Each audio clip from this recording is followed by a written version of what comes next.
É isso aí. Isso aí. Isso aí.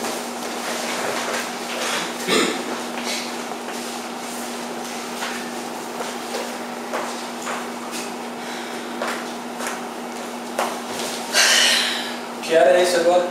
Ah, imagina, amor. Eu tô acostumada com a sua caretice. Caretice não.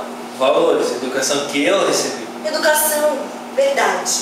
A sua ótima educação burguesa que lhe rendeu esse altíssimo salário para morarmos nessa imponente residência? Olha aqui, eu não admito que se fale assim comigo, tá? Foi você que passou lá e olhou as tintas e querer roubar ontem à noite. É outra história. Cagão! Cagão! Eu sabia que você não ia fala fazer lá. assim, eu não mereço isso. Tá bom, tá bom. Nos filmes dá certo, né, amor? Você já assistiu aquelas comédias românticas americanas? Em que o casal pinta a casa, aí entra a música, todo o volume.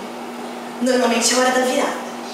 A hora que eles partem para um relacionamento mais profundo. Profundo. Comédia romântica muito profunda.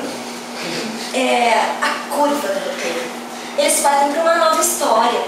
E além do mais, a gente economiza uma grana na terapia de casal. Terapia?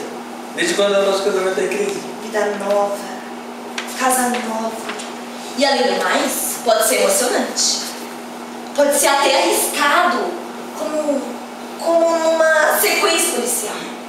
Com muita ação. Ação. Uhum.